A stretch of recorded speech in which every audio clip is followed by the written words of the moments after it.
The book of Hebrews stands as one of the most profoundly sustained, meticulously structured, and eloquently argued letters in the entire New Testament canon. Indeed, its singular purpose, its absolute reason for being, is to answer a deeply personal, haunting question: is Jesus worth holding on to when holding on becomes agonizingly hard? Let us dive into this extraordinary text. To truly grasp the message of Hebrews, we must first uncover the identity of its original recipients. This letter was not composed in a theological vacuum, it was forged in the crucible of real-world struggle. It was written to a specific community, facing a precise historical crisis, under crushing societal pressure.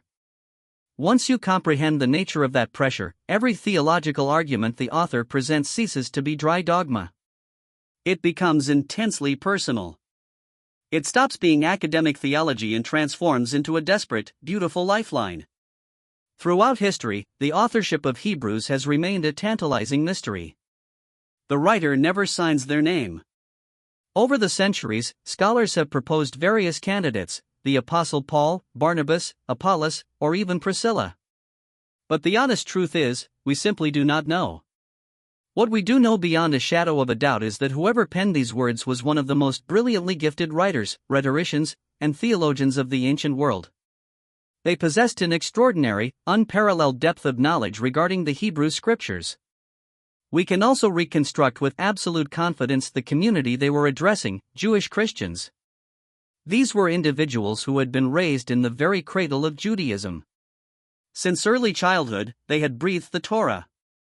Their entire worldview, identity, and understanding of the divine had been meticulously shaped by the temple, the Levitical priesthood, the daily animal sacrifices, and the sacred pilgrim festivals. This rich heritage was their world, it was their framework for relating to God. Then, they encountered Jesus of Nazareth. They believed, surrendered to him, and joined this radical new movement called the Church. In those early decades, the Church was largely comprised of Jewish believers who did not see their faith in Jesus as a rejection of their heritage, but rather as its glorious, ultimate fulfillment. But now, the tides had turned, and they were under immense, suffocating pressure. The letter appears to have been written sometime in the mid-60s AD, a volatile period marked by escalating Roman hostility toward the young Christian movement. Following Jesus was no longer just countercultural, it began to cost them everything. It cost them their jobs, their lifelong relationships, their social standing, and their physical safety. To bolster their flagging spirits, the author gently reminds them of their own heroic history in Hebrews 10 verses 32 to 34. Remember those earlier days after you had received the light, when you endured in a great conflict full of suffering. Sometimes you were publicly exposed to insult and persecution, at other times you stood side by side with those who were so treated. You suffered along with those in prison and joyfully accepted the confiscation of your property, because you knew that you yourselves had better and lasting possessions. Consider the gravity of that reality. Their homes and belongings were seized. They were publicly humiliated in the city squares. They watched their friends and leaders dragged away in chains. Yet, in those early, zealous days of their faith, they endured it all with a strange, defiant joy. Why? Because their faith was alive. Their conviction was rock solid. Their hope in the returning Messiah was fresh, immediate, and breathtakingly real. But those were the early days. Now, in the present moment of this letter, the initial fire has begun to fade. The hope no longer feels quite so close, yet the cost of discipleship has not decreased. If anything, the price of following Christ is rising daily. Under the weight of this relentless, slow-burning weariness, some of these believers are quietly, privately contemplating an exit strategy. Crucially, the exit path open to them was not a descent into outright atheism or paganism.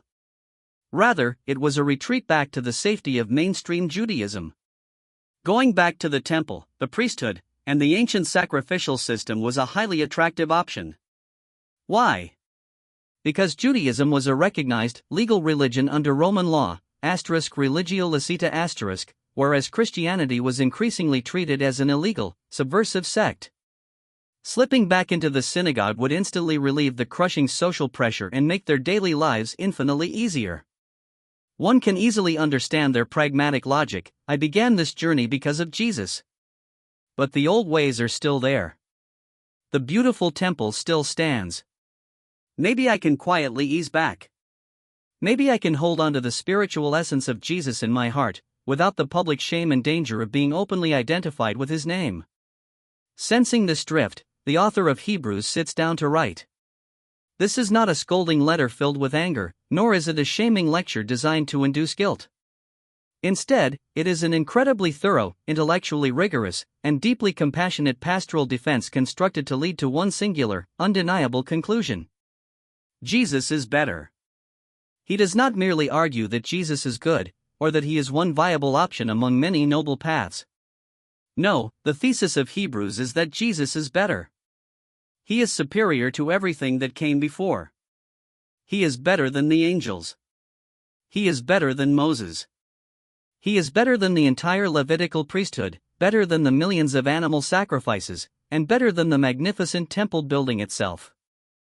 And if Jesus is truly better, then turning back is not a harmless, neutral fallback option. Going back is walking away from the substance to return to the shadow. It is choosing the preview over the actual movie. The author is deeply convinced that these exhausted believers deserve to understand the sheer magnitude of what they actually possess in Christ before they even think about letting it go. The author does not waste a single sentence. The letter bursts forth with one of the most majestic, theological declarations in the entire New Testament.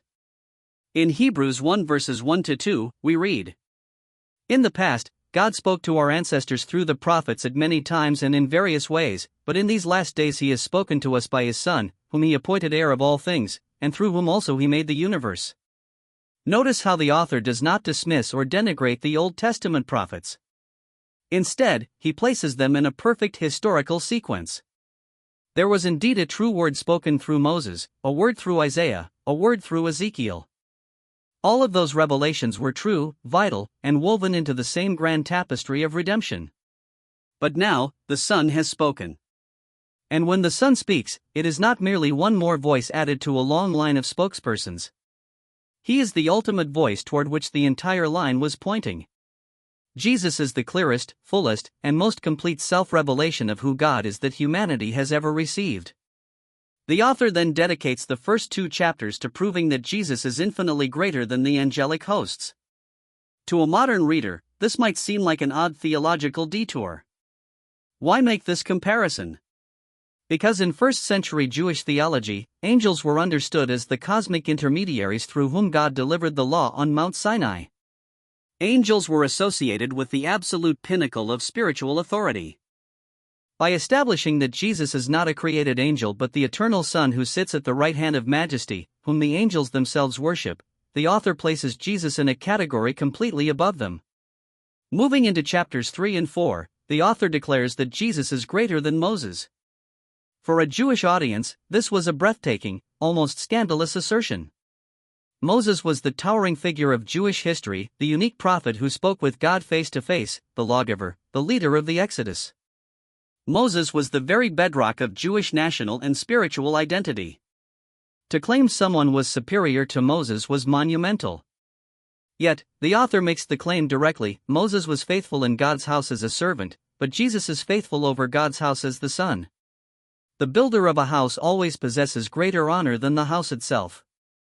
Moses pointed to a future reality. Jesus is the very reality Moses was pointing to. Next, the author pivots to the theological masterpiece that forms the beating heart of the entire epistle, the priesthood. To appreciate this, we must understand the mechanics of the Old Covenant. The people of Israel desperately needed to approach God.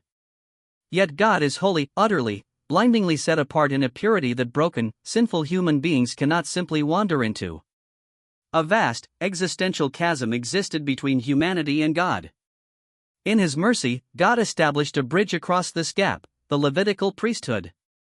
A specific lineage of men from the family of Aaron, within the tribe of Levi, was set apart to serve as mediators. They stood in the gap between a holy God and a broken people. They offered daily sacrifices to cover the sins of the nation and maintain the covenant relationship. They were authorized to enter spaces where ordinary people dared not tread. Once a year, on Yom Kippur, the Day of Atonement, the high priest would perform a ritual that no other human on earth was permitted to do. He would step alone into the innermost, sacred chamber of the temple, the Holy of Holies, where the tangible presence of God hovered above the mercy seat of the Ark of the Covenant. He would enter with sacrificial blood to make atonement for the sins of all Israel. This was the spiritual climax of the entire religious calendar. It was the closest any human being could get to the unfiltered presence of the Creator. When the high priest finally emerged alive, the nation breathed a collective sigh of relief. They knew their relationship with God was secure for another year. The gap was covered. However, the author of Hebrews wants us to notice a glaring, built-in limitation of this system: it was never finished. Every single year, a high priest had to go back inside. Year after year, there was new blood, a new sacrifice, and a new atonement. This constant repetition proved that the blood of bulls and goats, however sacred and divinely prescribed, could never permanently eradicate human sin. It could temporarily cover it, but it could not cure it. The debt was rolled over, year after year, demanding payment once more. As the author states plainly in Hebrews 10 verses 1-4. The law is only a shadow of the good things that are coming, not the realities themselves. For this reason, it can never, by the same sacrifices repeated endlessly year after year, make perfect those who draw near to worship. The Old Covenant system was a shadow, a beautiful blueprint, a placeholder designed with a deliberate limitation. It was never intended to be the final destination. It was always pointing forward to an ultimate sacrifice that could actually finish the job once and for all. This brings us to one of the most intriguing and mysterious figures in Scripture, Melchizedek. While his name might sound like something out of an ancient history documentary, he is actually the master key that unlocks the entire theological puzzle of Hebrews. Melchizedek appears only once in the narrative of the Old Testament, in Genesis 14. Abraham was returning victorious from a battle when this enigmatic figure, whose name means King of Righteousness and who ruled over Salem, King of Peace, suddenly emerged to meet him. Melchizedek was described as a priest of God Most High. He brought Abraham bread and wine, blessed him, and in response, Abraham gave him a tenth of all his spoils. Then, as abruptly as he arrived, Melchizedek vanished from the pages of history. He has no recorded genealogy, no birth certificate, no record of his death. He simply appears, blesses, and is gone. Centuries later, in Psalm 110, the most quoted Old Testament passage in the New Testament, God speaks of the coming Messiah King, declaring, "You are a priest forever, in the order of Melchizedek." This is highly significant.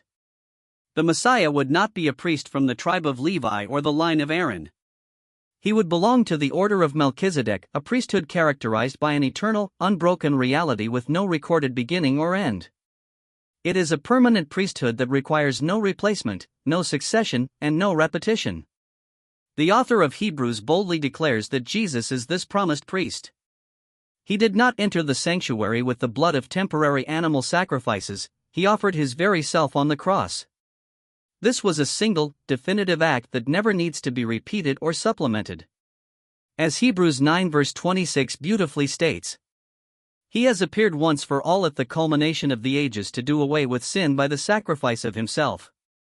And then, the author highlights a stunning, easily overlooked detail in Hebrews 10 verses 11-12.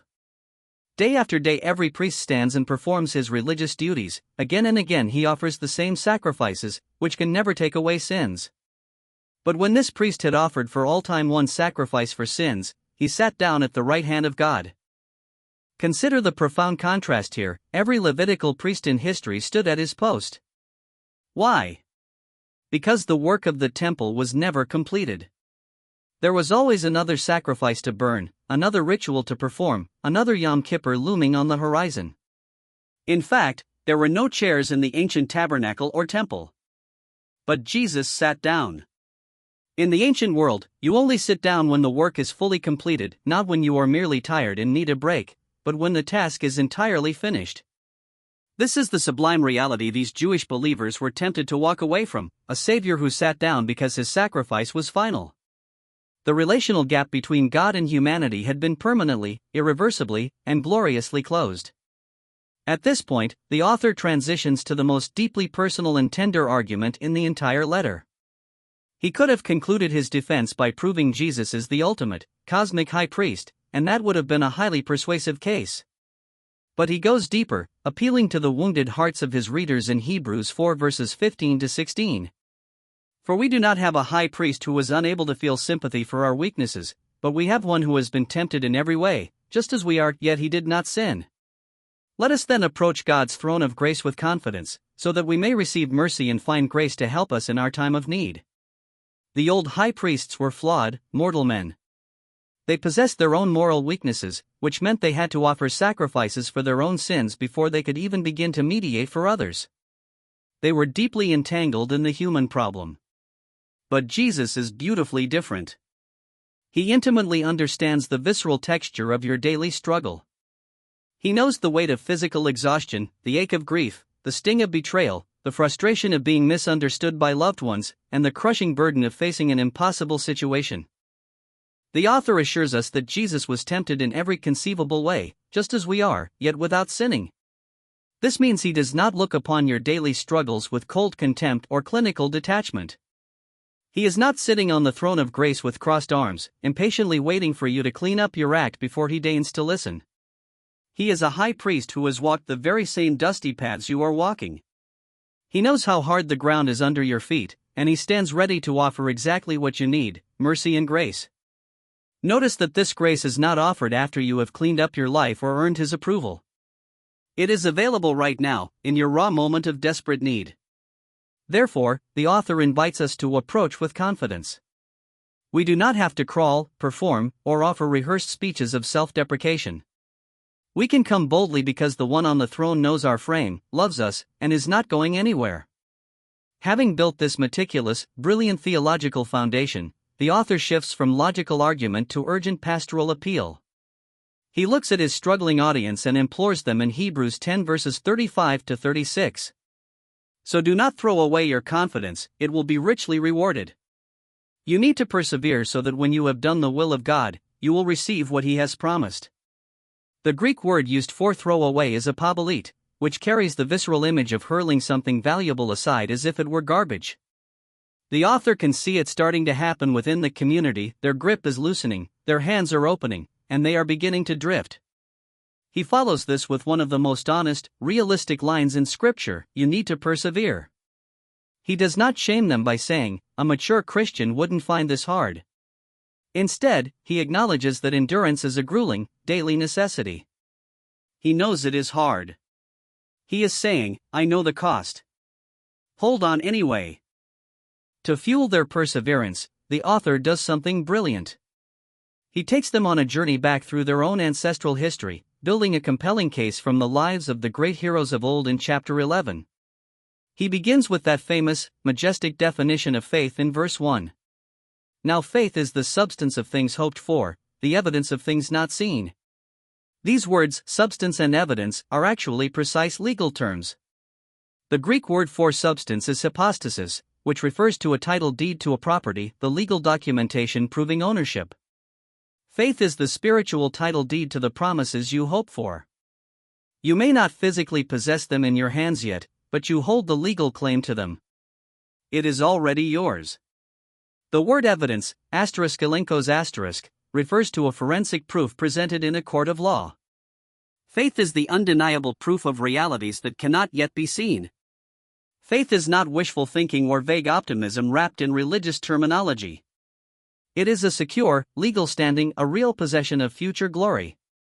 Beginning in verse 4, the author parades a magnificent gallery of faith before his readers.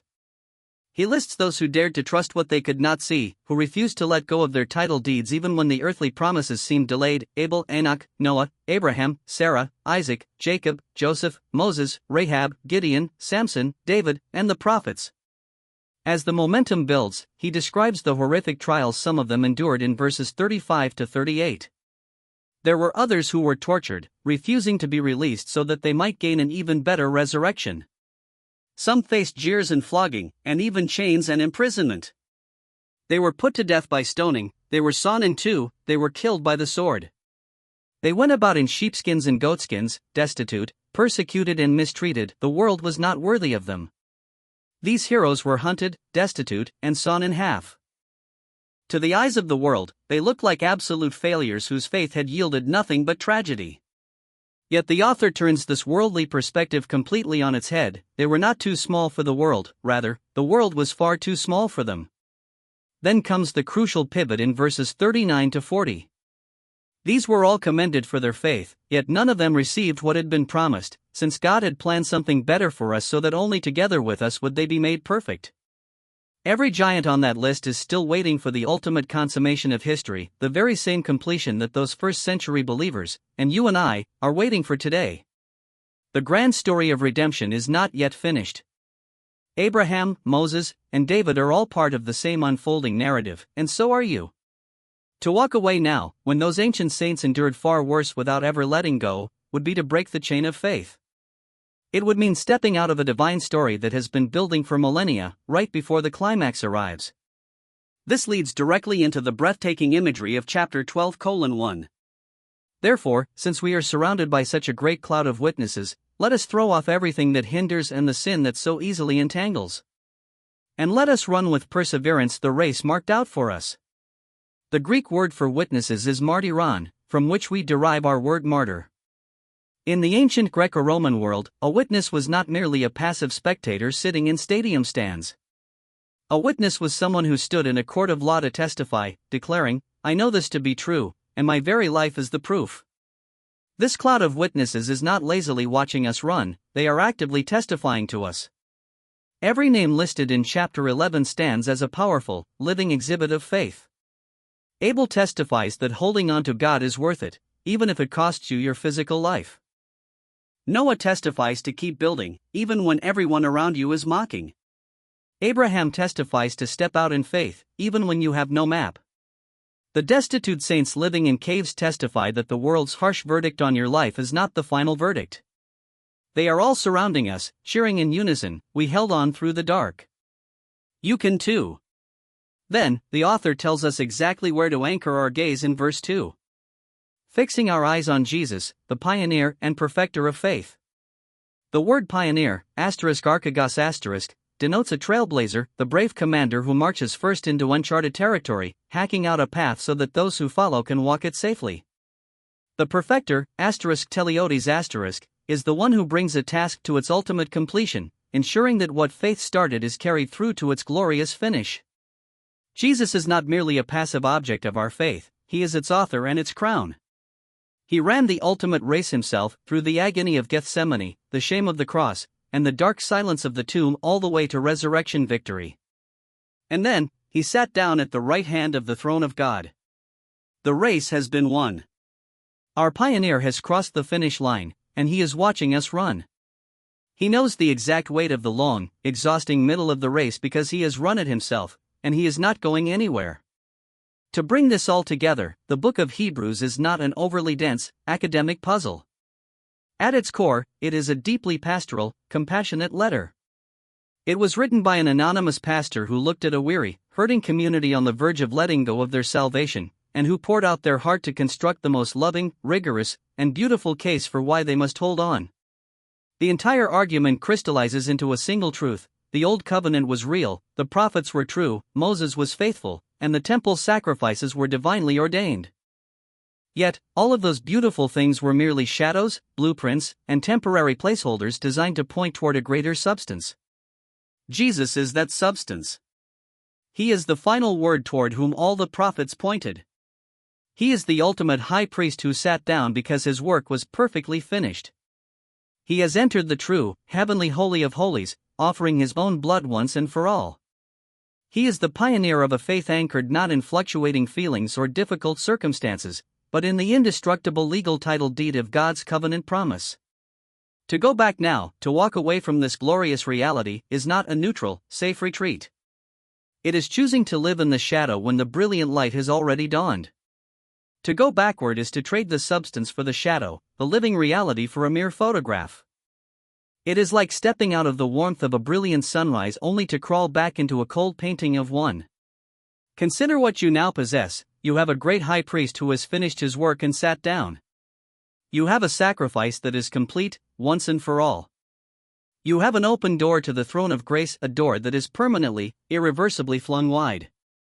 You are surrounded by a vast cloud of witnesses, every faithful soul from Abel to the very last martyr of the first century. They stand as a great crowd, their collective lives testifying to one grand, echoing encouragement: hold on. Do not give up. And above all, you have a pioneer, the author and perfecter of your faith, who has already crossed the finish line. He is seated in glory, his eyes fixed on you, intimately understanding the exhausting cost of every single step you take. Therefore, do not throw away your confidence, it carries a rich reward. Perhaps you are tired. Not just ordinary fatigue, but a genuine, bone-deep weariness of holding on. If what once felt vibrant, alive, and profoundly real has devolved into mere spiritual maintenance, if you are just going through the motions without the feeling, quietly asking yourself how much longer you can keep this up, then the book of Hebrews was written specifically for you.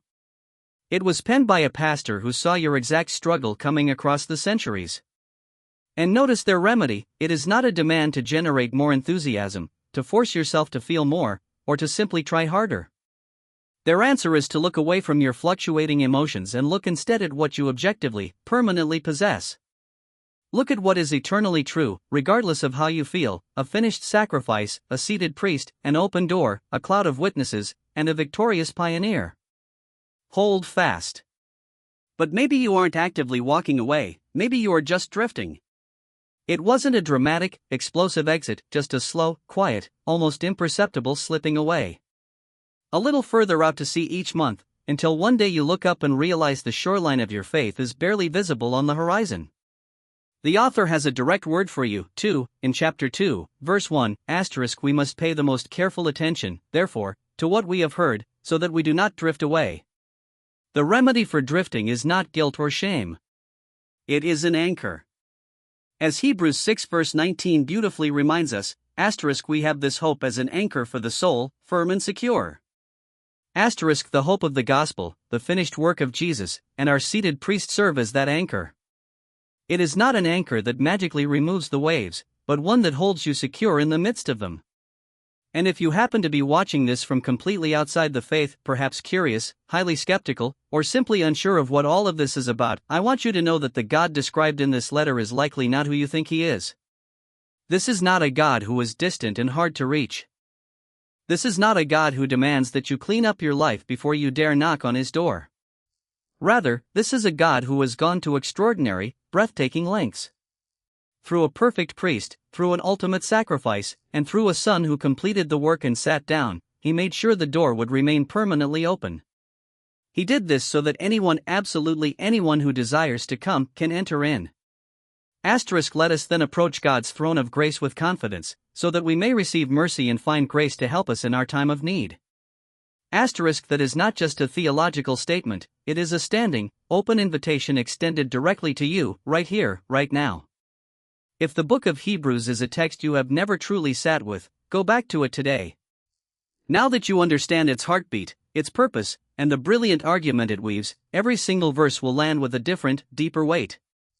It is a masterpiece that richly rewards slow, meditative reading.